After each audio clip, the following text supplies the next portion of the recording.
Hello, everyone, and welcome to another episode of the Business Growth Show, where we talk about all components of business and how to utilize them for exponential growth. My name is Athin Cassiotis. I'm a serial entrepreneur, international speaker, results strategist, business coach, mentor, and consultant. After over 14 years of being in business and running multiple companies, I felt called to start this show. I see many people struggling to start or grow a business, which is why I want to help entrepreneurs achieve success in business quicker, more effectively, and sustainably.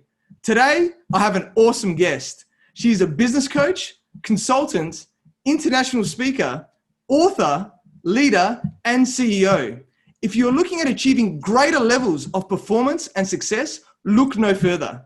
She has extensive experience in transforming organizations and effective positive and measurable change. Welcome, Christine Nielsen, and thank you for being on my show. That was such a great, powerful introduction. Can you do it again? I love it. Thank you for having me today. It's really a pleasure to be here. Yeah. You just make me feel happy of listening to you. I love it. Yeah, awesome, Christine. It's so amazing to have you on the show today, and thank you for your thoughts on the intro. I aim to impact people in whichever way I can, and bring people along the path with me as well, and like yourself to share some awesome value. So you're a very successful entrepreneur. So for those people who don't know who you are, please introduce yourself by telling us more about you and your journey. Sure. I am a master coach. I have been consulting, coaching, speaking for over 27 years. Don't do the math. I'm only 39. So, those are Canadian years. We go slower. I live in Canada. I live in Toronto. I'm also a mother of 3 children. I'm a former competitive hockey player.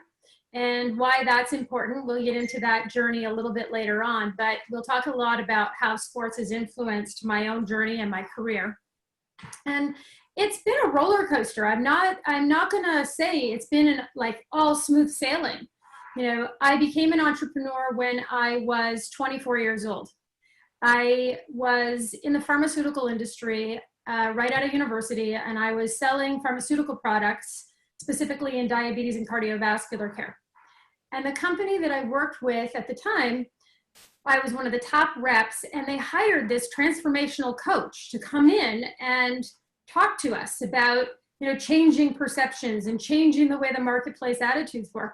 I had no idea what a transformational coach was. I just remember I'm 21, I'm one of the top selling reps in the company, and I'm sitting there and I went, this is not my seat. That's my seat. So after the programs were over, after the 3-day transformational program on sales and business, I went and I asked him, how do I do this? How do I do what you do? And he showed me exactly what I needed to do. And by the time I was 24, I was one of the youngest program leaders for a public company, leading seminars, helping people shift, what's happening, change their story, rewire and rewrite it so that they could live a future that they designed by choice versus by default. And I was doing that, and there was someone in my seminar, and he came to me and he said, do you think you could do this in my company? And I had been looking for ways to start to monetize on these skills of leading programs and coaching and consulting. And I said, yes, of course I can.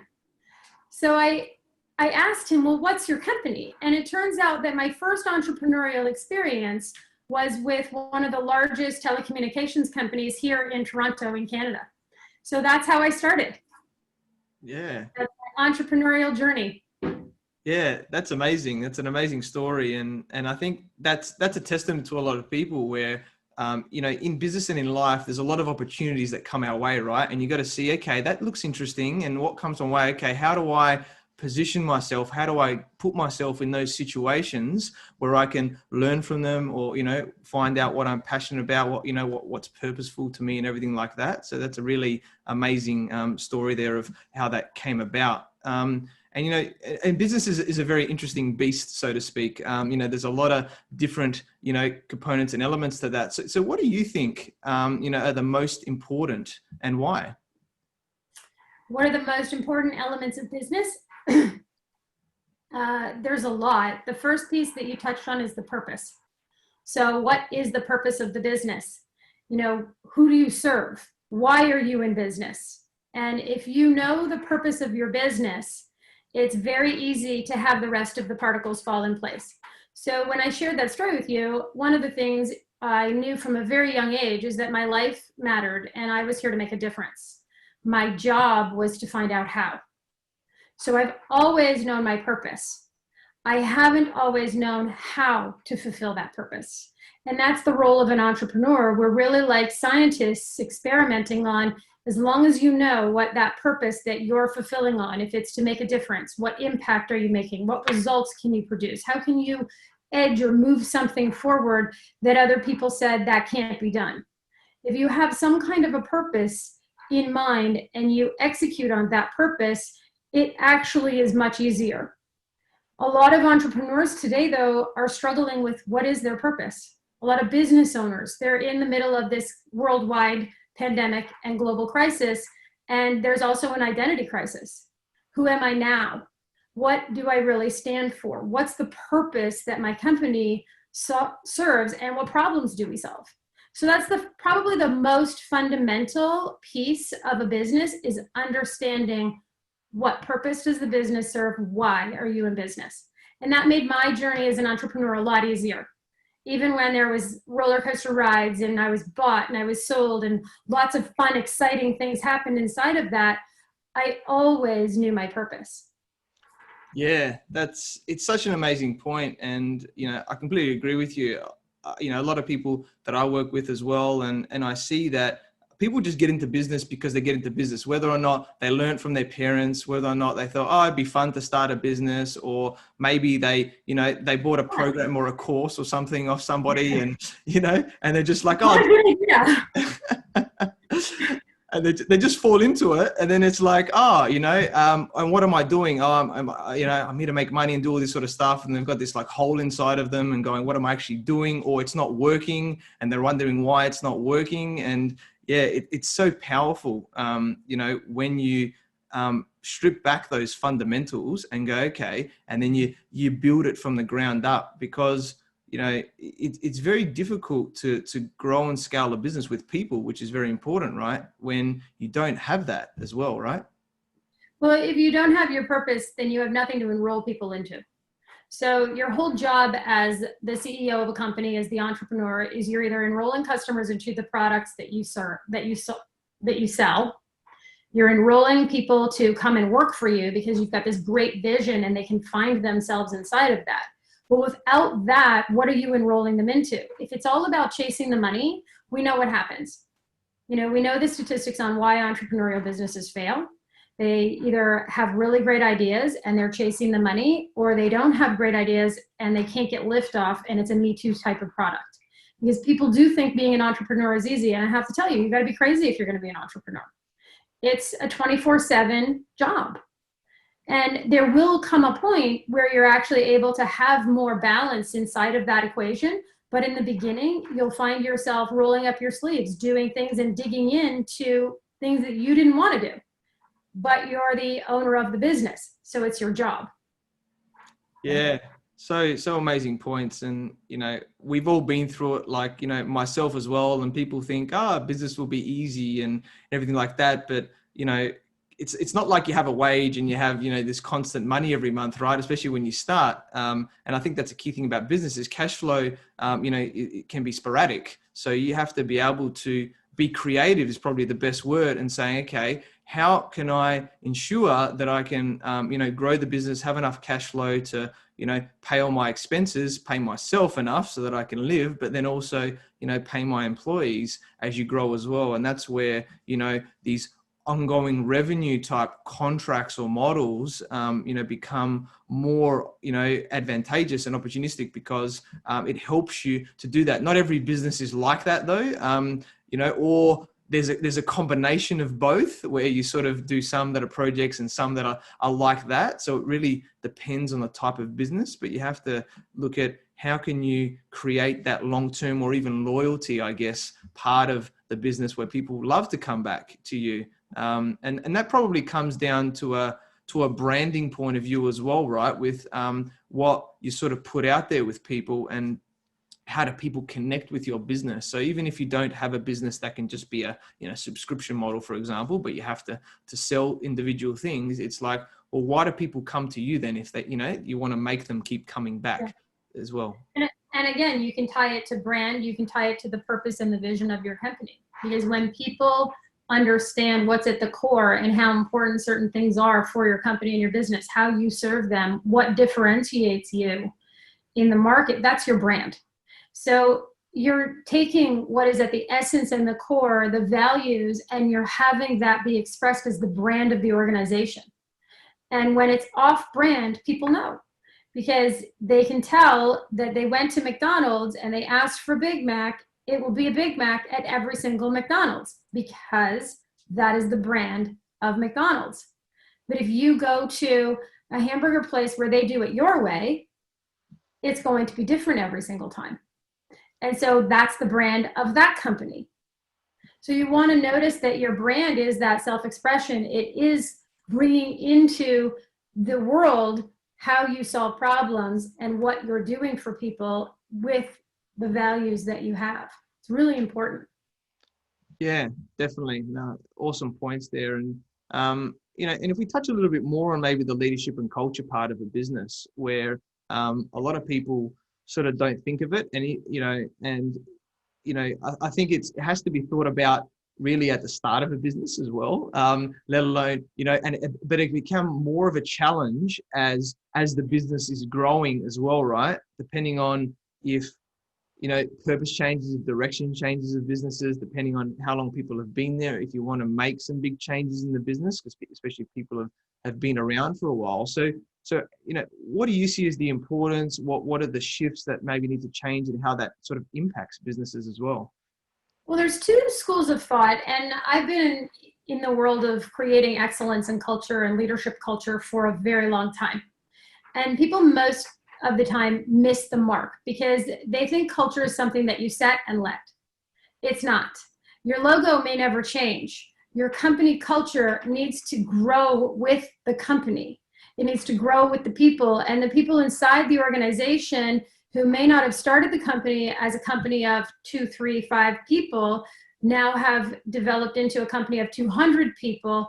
That the essence of that core, that brand value inside, while it needs to be consistent, it will morph and other people will find themselves inside of that. Company cultures that have strong values and that are constantly looking for ways to improve their engagement with their employees, improve their customer touch points, solve problems that they don't need to solve because their business will thrive without solving the problem, but they go that extra mile. Those company cultures are the ones that you will find thriving and flourishing. Let's take, for example, when we talk about setting and letting it, if you're not evolving that company culture, how do you expect the people inside your company to grow and find themselves? And here's what people don't understand. The culture of your company creates the context, and context is decisive. It allows for what's possible and not possible to happen in your business, and it's invisible. Most of the time we don't walk around going, we do walk around saying this, the way it is around here. Well, you can't ask that question, you'll get this result. It can't be done. So you can hear how the company culture exists in how people speak about what's happening. When you have a powerful company culture, you won't hear things like that. You'll hear things that are challenging. You'll hear things like, why not? Let's try. How do you know? Fact or fiction? So that's where you can hear the difference between powerful company culture and culture that has been set and let. Because the way it is around here is always going to be that default position.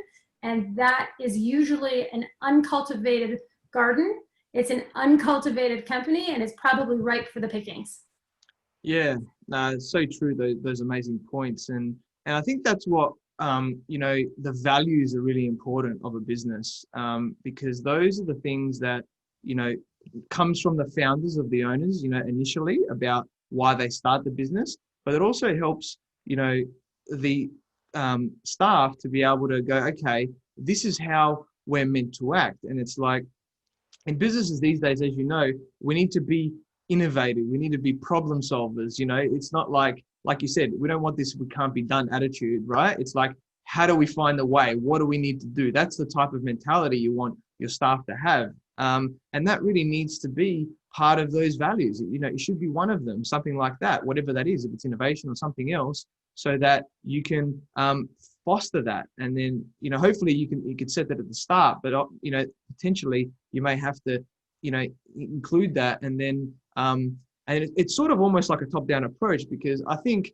in my eyes, the roles of managers in business is to really, apart from managing KPIs, is to really drive the culture of a business. Because the staff down the bottom, it's like the managers understand the values and everything, and they've got to make sure that, everyone knows that, and then it sort of comes all the way down. And that's when you get a really fluid machine, so to speak, where everybody's on the same page.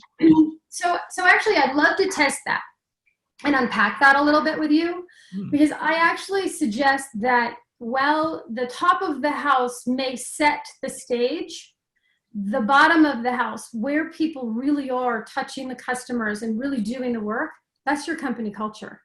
And when you attend to, and you have people that are in roles that are all the way through the organization, and they're leading culture, and they're leading changes, and they're solving problems at any level. It doesn't matter what hero banner they wear or what title they have on their office door or on their cubicle, but they're actually motivated to solve challenges inside the company. That creates the tone, the culture for your company. If you have a top-down approach, I suggest you're leaving it on the table. What you're leaving on the table is the ability to empower people in your organization to drive the culture for you. You want to hand that baton over where people are actually so immersed in how powerful your company is. Let's take Whole Foods, for example. Several years ago, Whole Foods, you have Whole Foods, yes? We haven't got it big in Australia, but I do know a lot of... Okay. So Whole Foods, for instance, was purchased about three years ago by Amazon. Yep. But when Whole Foods started, the culture of Whole Foods was to be disruptive in the market of how people shop for groceries and what people put into their bodies. It was about health. It was about locally grown produce. And there were things that they created that they wanted to keep as their culture, and then Amazon purchased them. So how do you take this Amazon culture and this Whole Foods culture and not lose anything? You need it to be a win-win-win situation. So what you want to look at is, what are the best parts of the culture at Whole Foods that really make it Whole Foods, that the customers that they have identify with that? And what are the parts that Amazon could benefit? They could take some of those parts of the Amazon culture and elevate that.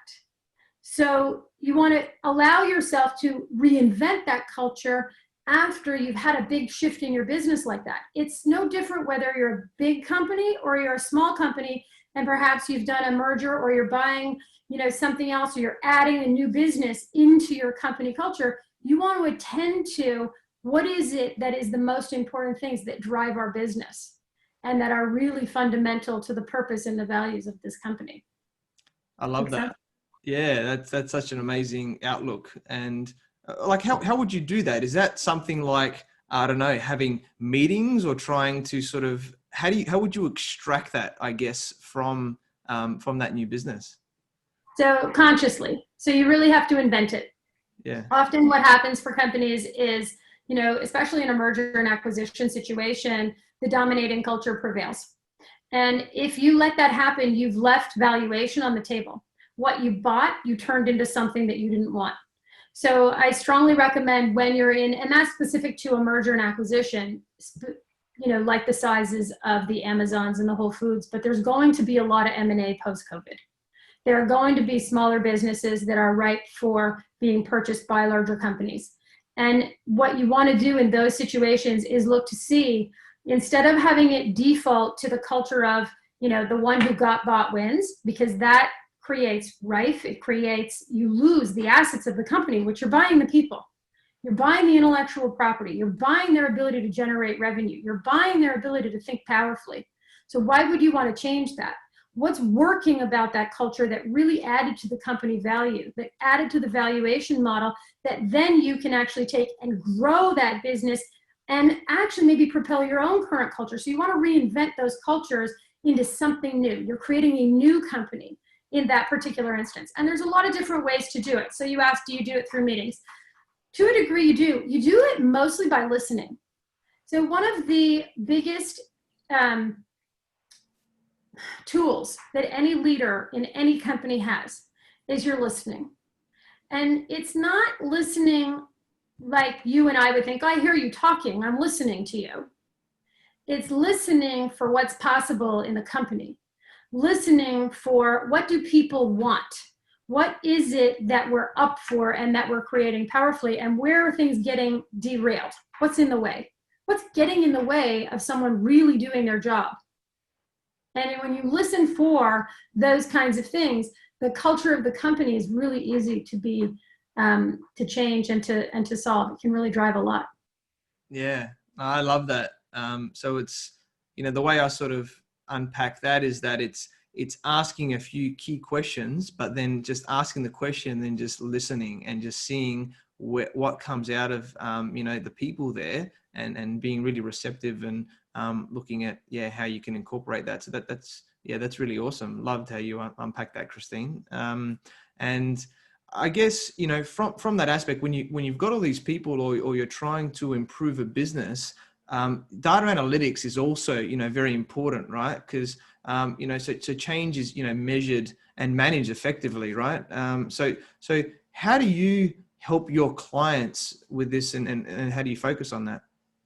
I love this question. So we actually have a data analytics in our company. So you can measure culture, you can measure change, you can measure innovation. All these things that years ago people thought, oh, these are soft skills. Well, those soft skills are actually what drive the heart and soul of the business. So understanding the gap between where you are today and what you want. And you're always creating a gap. If you're not creating a gap, what are you growing into? So you want to be the one that creates the gap rather than that gap gets created for you by the marketplace. So that's number one. But two, what you measure, you will attend to. So if you're, and be very careful about what you are measuring. Let's take the instance of the telecommunications company that I was talking about. One of the things that they were challenged by and that they measured was people's time away from their desk and sick time. And so they had a lot of turnover. They had a lot of people calling in sick. People didn't want to come into work. What was really going on? And the culture inside of the company, they would send like threatening letters. Why aren't you on your desk? And, you're supposed to be logging in on this time and this, da. And it was very draconian in spirit. And when they stopped doing that and they let people know, it's like, I'm so sorry you weren't able to join the team today. We missed you. I hope you're feeling better. People started showing back up to work. They started sending and using communication tools like you matter and you're important to us. They sent flowers to their employees. They stopped measuring them on the amount of time that it took to resolve a client complaint and started rewarding them for the results that they produced on every client call. So what you're measuring is very important. So in our data analytics tools, we actually measure culture, we measure leadership, we measure the gap between where you are. We have over 360 touch points that you can measure in your business. Now imagine having access to all that information. Information overload is a bit of a problem right now. So you get to say and design how things are going to go, what pivots you're going to attend to, and what you're not going to attend to. Because you have to prioritize things. If you go to tackle everything in your business, you're just spinning wheels. So you have to figure out what are the biggest priorities that I can attend to that will really make an impact in my business. And having that data in front of you and seeing how it's moved, did you make the right impact? So you want to measure it and then do the work that needs to get done to make the changes and then measure it again. Yeah, that's really amazing. I loved those points that you said there. And I guess if we're talking it on a smaller level now, right, with the small and medium businesses, then what's sort of a good way for them to get into it or to work with someone like you? And is it something simple like an Excel spreadsheet where, you measure numbers and things like that? Or, is it more effective and better to have like, sort of, you hear a lot about, dashboard systems and things like that, where you can visualize the data more and move it around. So what do you see as, good ways to help the smaller businesses that maybe can't spend, millions of dollars on big things like that, but can still get some awesome value to make decisions they need to make? So I'm a dashboard person. I like the visual. I want to know that I'm, where are my numbers, but I don't want to see the Excel spreadsheets and have to sift through it. Yes, I have a degree in economics, and can I sit through a financial model and a revenue targets and all of, CapEx and OpEx? Yes, I can. But that doesn't tell me that the actions that you're taking on a daily basis are aligned with the vision of your company. And I want to know, what actions are you taking that are going to get you further to your goals? So dashboards are critical in my perspective. You also want to use tools that measure dynamic situations. So your business isn't static. It's not a growth model like this. Anybody tells you that your growth looks like that, it doesn't. It looks like this every day. Okay. It looks like a spreadsheet like that. So that's the way it's going. And if you take any point in that and you make the wrong decision based on the wrong data, you might make a big mistake. So you really want to make sure that you understand what's important. So for a small business owner, what's the most important thing that they want to be measuring right now? Revenue is definitely one of them. Their profits, their lead costs, cost to leads, their customer acquisition cost, how much money does it take them to acquire a customer? So, and it depends on the variables, their sales cycle. Often people don't measure their sales cycle. So if it takes you 3 months or 90 days to close a large contract in your company, then you know that you're not getting revenue into your company while you're working in that 90 days on that. What are you doing to make sure that your pipeline is full and that you have good flow? It's the same with employees. Here's an example of digital agencies. There's a lot of digital companies that are working right now, and I have several in my roster that I'm consulting to. What will happen is they'll grow, and they'll do all this business development, and then all of a sudden they have this holy moment. It's like, who's going to do the work? So now they got to go focus on employees, and they forgot about building the revenue. So then they they go get some new employees, and then they didn't attend to the revenue lines. So it's a moving game. You want to have employee flow as well. So are you contract-based? What's that cost look like? You're going to measure all of those things. So that's how dashboards allow you to see the health and the wealth of your business. The other thing is, don't set your dashboard and your targets on like day one of the year and not look at them until, halfway point. That won't make an impact for you.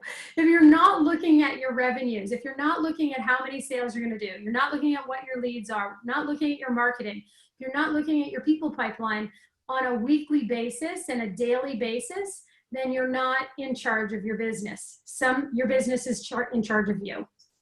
Does that make sense? Yeah, definitely. No, there's some amazing points there and things to look out for that I think, a lot of people need to be wary and, either work it out for themselves or come to people like yourself, right? Where, you can help them to see how can we do this the best way for you, and what are the key metrics? Because as you know, every business is different. The fundamentals are the same in business, right? But at the same time, depending on the type of business, there's going to be certain key metrics as well that you want to measure over others that are more important. So really awesome points there. And you've worked obviously and transformed very large organizations as well as small and medium type businesses. So what do you see as, I guess, the different challenges between them? Accountability. At the end of the day, the entrepreneur's butt is on the line. In a large organization, whose butt is on the line are the shareholders and the CEO. It's accountability. And why it's harder to transform larger companies is because there tends to be a lack of accountability and a lot of, she done it, wasn't me. Whereas in a smaller entrepreneurial organization, if you drop the ball, it's really obvious that you missed it or you didn't get something done on time. So that's number one. And often coaches will use accountability like a whipping tool. Accountability isn't a whipping tool. It's the ability to account for what you said you were going to do, which we bring in. The second piece of that is integrity. So in a small business, you want to ensure that the fundamental principles of integrity, meaning, not integrity like morality and values or judgments. Integrity like, did you keep your word? Did you deliver the results you promised on time? And if you didn't, what are you doing about that? How are you putting the integrity back in? And again, sometimes business owners and coaches who are fairly young or new at this, they use that as a way to kind of browbeat people. I'll hold you to account for something. If that is what's going on, then what's missing is the culture. If you have to hit with a stick all the time in your business and people aren't doing what they said they were going to do, it's not necessarily the people. They haven't bought into the vision and they don't see their purpose inside of the company. So it comes back to culture. So accountability, integrity, and culture. Those are your primary drivers of any business of any size. Yeah, so amazing points there. And that's really, the power of coaching, right? And it's very interesting where, like you said, I think all humans, we naturally need accountability because it's easy to say you're going to do something, but life gets in the way, other priorities get in the way, and things like that. So it's easy to sort of to yourself say that they're going, I've got to something, kids, or this client thing, I've got to focus on that, or something with family, who knows, right? And that's everyone. Like things pop up in life. Life is not perfect. But it's proven from the studies that I've seen that if you have somebody to keep you accountable, that and you're invested in that to some extent, right? Where then, and you've got ongoing, meetings or sessions or whatever it is with that person, then the chance of you being successful and actually achieving those things is like 90% plus up there. And I think that's what a lot of people don't realize about the power of, coaching and mentoring is that. Well, let's talk about that. I think what you touched on is really important. And when, as an entrepreneur, the first person you will break your word to is whom? Yourself. So if you say to yourself, I'm going to get up and I'm going to work out today so that I have enough energy to get all the things that I have done to get done, and you hit the snooze button and you don't get up, who did you break your word to? Yourself. So when you're running your business, if you have someone showing up at your door at 5:30 saying, let's go for the run, are you going for the run or not? You're going for the run. Somebody's at your door, you're going for the run. They're holding you to account. Well, that's what a coach does. They help you commit to the promises you said to get the results you want in your life. Not that I have the results in my life. I have 5 coaches. So there's a reason for that. I am unreliable in the matter of my word in certain areas, and I require someone to remind me of what it is that I said I wanted in the moments when I would rather be comfortable. Yeah, that's so powerful. The way that you said that there, and I love it, and I love that you have 5 different coaches for certain areas, because sometimes you can find coaches that can do a lot of things, like potentially, like, let's say a business coach. There might be a business coach that can do a lot of stuff in business, which is great. Sometimes there's business coaches that only focus on sales or, other things like that as well, right? So, whatever that is, but then there's different areas of your life as well, right? Where, you may need that things. There's health coaches, maybe, people aren't where they are at with their health and they need to fix that, or, mindset things obviously is a very big part of that as well. And I think maybe, maybe we talk about mindset for a second, that I've just brought it up, where, I think in business, the fundamentals of business are the same, and you've really got to understand them. Yes, things change over time, and you've got to adapt and learn more. But I think you really need to understand those areas, especially if you're the entrepreneur, the business owner, so that you can succeed. And yes, you might get people in these areas, but you need to understand them. But I think the biggest thing that holds most people back is their mindset, because you can teach 10 people the same thing, whether or not it's from just a standard program or course from somebody, whether or not it's a degree or an MBA or whatever like that, but you're going to get 10 different results. And that comes down to, the way they were brought up, how much, resilience, determination, have they had any challenges that they've had to overcome in their life? What are the stories that their parents have told them and the limiting beliefs that they've inherited, not necessarily on their own accord, as they've grown up as well, they need to overcome. So that, that's also a really key part that a lot of people don't think about and need to become aware of and actually seek out and go, okay, what do I need to do to, to change that? I love that you opened it with mindset, because your mind isn't set, it's dynamic. So as a master coach, one of the things I dabble in is the neuroscience of your brain. How are we wired? And the wiring of human beings is different for each and every human being. So it's not plastic. You don't live with the same set of beliefs for your entire lifetime. You are informed by decisions, events, patterns of behavior that we inherited throughout our lifetime. And if you're unconscious to the decisions that you make, then that turns into the way it is, or the way I am, or the way you are. Well, the moment we decide something like that about ourselves, it rules out and limits what's possible. Because what if that's not true? What if there's another way to look at it?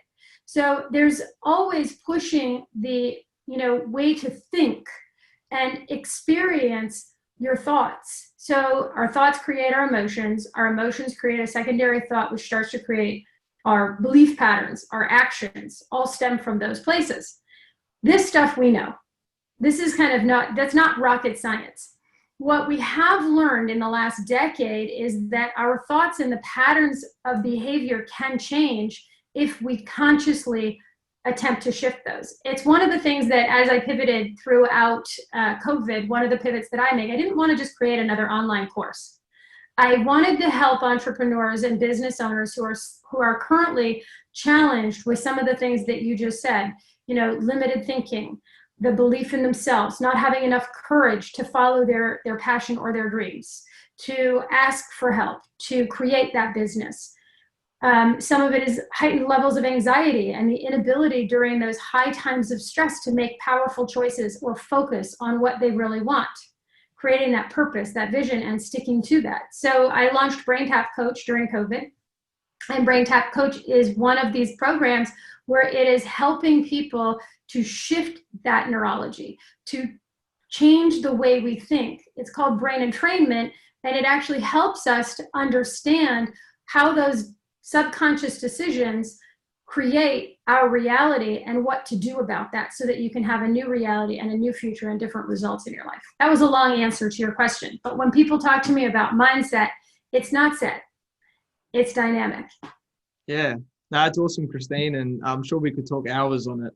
It's an amazing topic and there's so many different areas to it. And it's amazing that you've created that program. It sounds really amazing with that, because it is very needed. And a lot of people, they go out and they think, oh, I'll go get an MBA. Like I just finished my MBA recently, right? And I didn't finish school, right? And I had to, push myself because I couldn't study to finish it. You finished your MBA.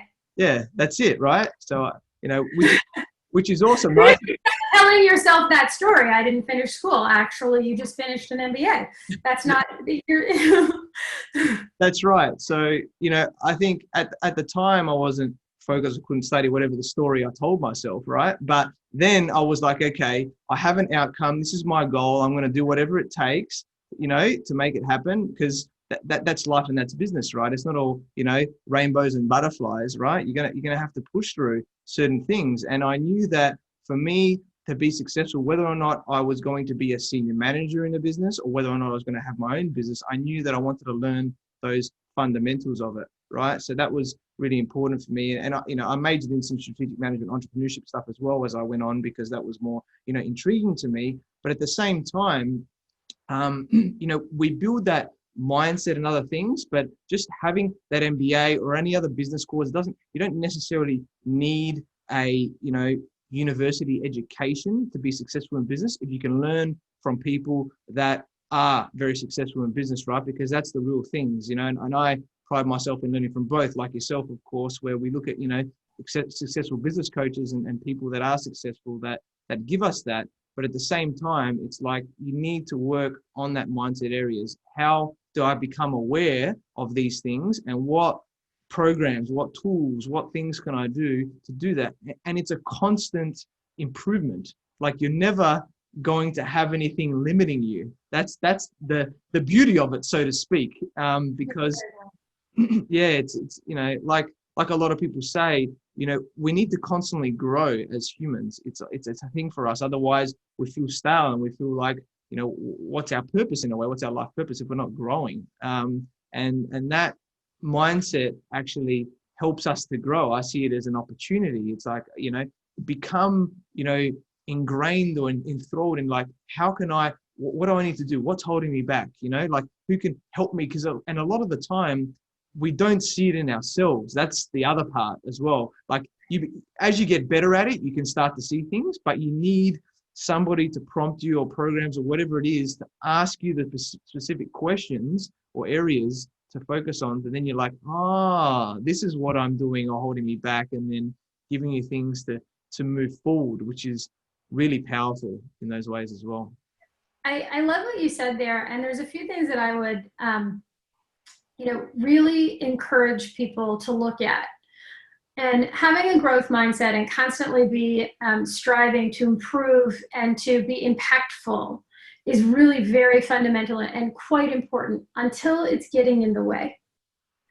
At some point, we cross the line on being satisfied and fulfilled because we're striving and we're pushing and it's got to be better, got to be harder, faster, smarter.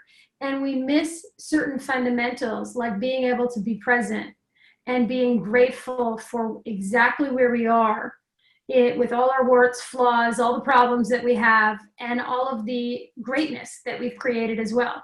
If you can't be with the good and the bad, then the improvements will be much more challenging. And often people will grow because they're running away from something, some pain point. It's like, well, I'll just go do this, or I'll get shiny pen, like I'll go after something else, or that didn't work.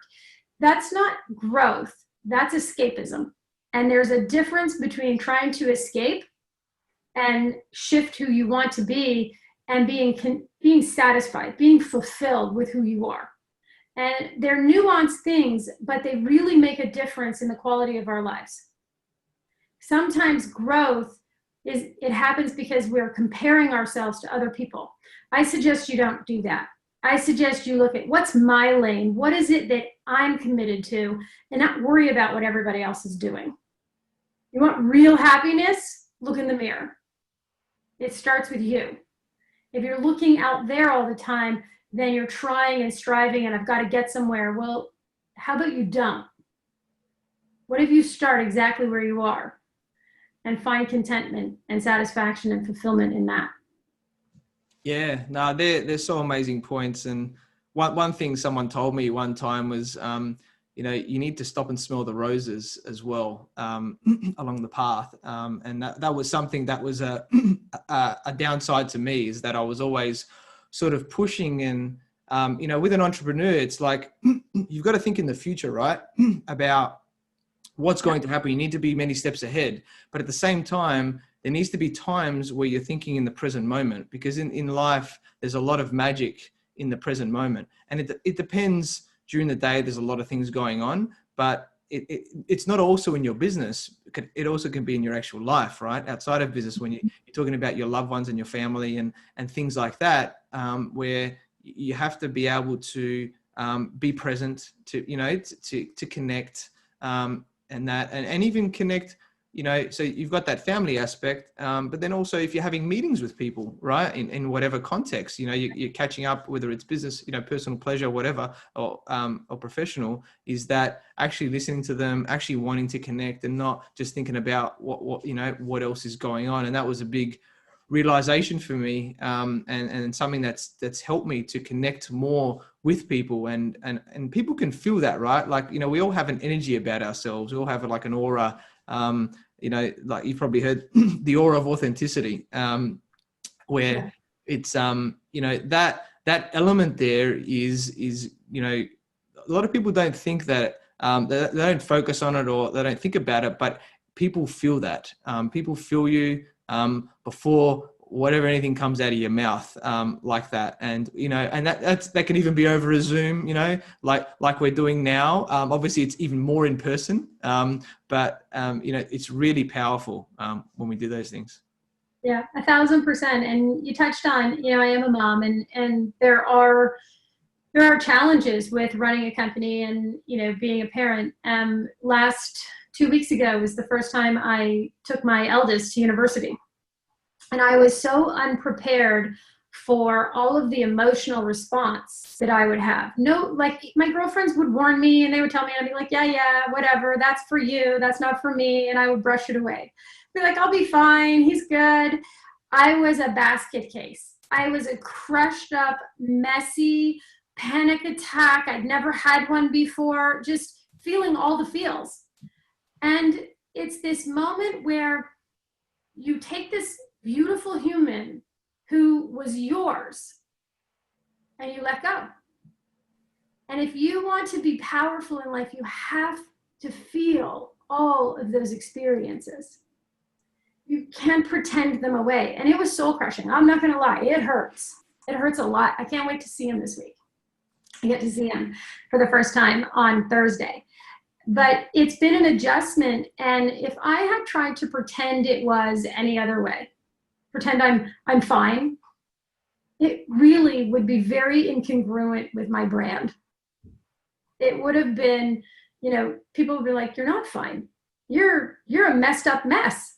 You're a hot mess. And you're trying to pretend you're fine. Like, I cried on coaching calls. I cried on a podcast. I'm like, oh my gosh, my baby. And but this is the human experience. And I think sometimes we try to shove down or shut down our emotional responses, but your emotional response is really the core of your essence. It's the core of who we're being. And cherish them. And sometimes they suck. Feeling all the feels, it sucks sometimes. But there's good and there's bad in that. And if you can tap into it, I think that's where the growth really happens for people. And where the real transformation is available in any leadership, in any business. It's really having the human experience when you're having it. Yeah, no, that's so amazing. And yeah, I really, feel for you, because I think it's a little bit different in the US, but like they actually go away, I know, and they're actually out, and everything like that from where you are. So that's a big moment in a parent's life. And I love the points that you said, and especially like when we talk about these emotions and things like that, because in business, it's a bit of a dance, so to speak, with it, because when you're like negotiating and things like that, you need to take the emotion out of it, right? Because that can cloud your judgment in terms of, like, if you look at a simple example that everyone can relate to, is like property. If you like really like this house and you're like, I want to buy it, and then you're at an auction and then it's going over the amount that you can technically get from the bank, and you're trying to see, can I get the money? And then it may not be a good investment, or you're spending over odds, but you're letting your emotion take over from making the proper decision. And that's a simple example. Let's push that. Yeah. Have you ever negotiated with someone who's in tears? Have I negotiated with someone that's in tears? No. Right. It doesn't go well for the person not in tears. Have you ever negotiated with someone who's angry? Yeah, to some extent, if you push the buttons of it, yeah. Right. So if, depending on your personal style, if you're negotiating against an emotion, that's sometimes done intentionally. Because the person who is in the negotiation is trying to win a point. They don't care about what it is that the tears are about. They want something else. It can be a very strategic negotiation tactic to own those emotions and display them. People don't know what to do with it. So they'll run, or they'll try to fix it, and they'll cave and they'll give in. It's like, okay, I made him mad. I don't want to lose the deal. Oh, what do we do to fix it? They respond in kind with an emotion, whatever that emotion is. So emotional negotiations happen all the time. We're just not conscious to it.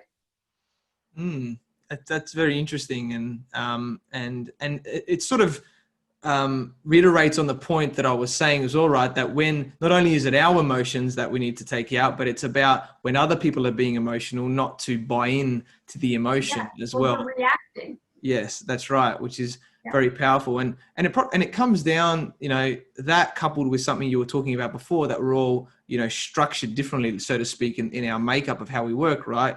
We all know about, you sort of got the left brain, right brain, left brain's, the more logical people. And then you've got the right brain, more sort of emotional, creative type people as well. And yes, you may have traits from both, but some people normally have more than the others, and not trying to distinguish between males and females, but there's also a distinct difference there. I think with females in terms of, I think males and females will probably never understand each other. We're all very different, not 100% anyway, in terms of differently made up. But there's a different element of those emotional connections to how people are. And I'll give you, someone, normally partners are probably opposites as well, right? So in a relationship where you have this element, so someone will be more of an emotional person and the other one more logical person in that one. So it's an interesting dynamic of, are you showing enough emotion to that, but that's the way that you are. And then how do you how do you try and understand it from that person's angle? And I think that it's really important. I think this is where, partner, it doesn't have to be necessarily your actual partner in life if you don't have one, but it could even be other people in your life, whether it's family members or other people close to you. Yeah. Whatever that is that when you understand that people are different, and you try and understand it from their point of view, this is what I do, is that it makes me see how other people think. And then that helps me to connect more with people, whether or not it's in a personal sense or whether or not it's in a business sense. Because whether or not we're more emotional than not, yes, we all get emotions from time to time and we have to put them aside, so to speak, but you also have to be able to turn them on, so to speak. So it's a bit of a interesting situation there. And I think putting ourselves in those situations and being curious is probably the best word of how people are, then that really helps us to connect and make it like a win-win situations in whatever we're doing as well. Well, and I think you've touched on so many amazing points, but if you're talking about business specifically and partnerships, often people will gravitate towards people who have a similar vision and who operate at the same level as them. But when you really look at what partnerships are kind of the most sustainable, it's people who are opposite. So it's not opposites attract, it's they complement the way that each other thinks in a way that things get done. If you have too many visionaries in a company, what happens to the company? Nothing gets done. If you have too many technical people who just want to work on solving technical issues, what happens to the company? Nothing actually gets off the ground. So you really want to have dynamic situations in all partnerships, whether it's just one or two people or 5 or 6 partners in the business, that complement each other and provide something of value from a perspective that the other partners can benefit from. So it's really about expanding perception and perspective as opposed to shutting it down. I'm right, you're wrong. If you look at some of the partnerships that have publicly exploded, it's because there's no alignment. So there's the difference between we can be different and aligned. We don't have to think the same as long as we're aligned with what we're up for and where we're going. Does that make sense? Yeah, definitely. I love how you brought that in and how the different business owners are. Like you said, it's like, Steve Jobs and, Wozniak, where, one was the more visionary, one was the more technical person. It happens a lot in businesses and, don't just make partners because you get along with each other and you think, we're the same, because that's, that can always have challenges. And it's also, I think as business owners, we need to understand all of these different areas, to some extent, but then it's like, okay, this is an area that I'm not so good in. So I'm going to get somebody in that is an expert or something in this area. So then that way we can really maximize that area there. And then I can focus on the areas that I'm the most good at. Yes, I think we need to work on our weaknesses, don't get me wrong, at the same time, because they're the things that hold us back. But it's about, getting the right people in as well. Yeah, it's amazing. So, I guess finally, what's one, key piece of advice you would give, to all the entrepreneurs listening today? Oh, it's so different than what I would have said 6 months ago. So I think the biggest thing for an entrepreneur is just hold on. This too shall pass, and there are no rules. So the opportunity in front of us is massive because there are no rules and there are a lot of problems. So what problem can you solve today? It may not be the forever problem that your business solves, but whatever problems you can solve right now in your business, go solve those and hang on, because it's going to get bumpy, it's going to get messy. And, it's one of those things, and I say this to my clients all the time, is it's going to be like a roller coaster ride. You keep your hands and your feet inside the ride until it comes to a complete stop, and you don't know when that will be. So it's really just be ready and hang on. Yeah, I love that so much. Awesome points there. So, we met through our networks and have a mutual coach, and, you have huge amounts of experience and a wealth of knowledge, to transform businesses to the next level. And, I'm very grateful that we connected, and, I look forward to working with you in the future as well, Christine. And it's super exciting. And I'm really grateful that you reached out and asked me to connect with you. It's really amazing. Yeah, definitely. And so, thank you very much for your time today, Christine. I'm sure many people have greatly benefited from your valuable wisdom. So how can people find you and get in contact with you? So you can reach me on Instagram at Coach C Official. You can reach me on LinkedIn at Christine Nielsen, and it's spelled the Danish way, Nielsen. You can also find me on my company, which is Contrast Results Group. And check out our latest, Brain Tap Coach, which is recently launched, and it's on all of our social media platforms. We're on Instagram, Facebook, LinkedIn. We're not on TikTok. Okay, I'm just saying that right now. We're not there. I do have a TikTok account, but we're not there. And YouTube. You can also find us on YouTube. Yeah, awesome. So thank you everyone for watching and listening to this show where we talk about everything on business growth. You can find me on Facebook, LinkedIn, and Instagram as Athin Cassiotis, or visit my website, athincassiotis.com. I completely agree with you, or do I? The only way you know is if you tune in next time. Until next time, remember that our business grows when we learn skills and take action using them in spite of fear. Have a great day.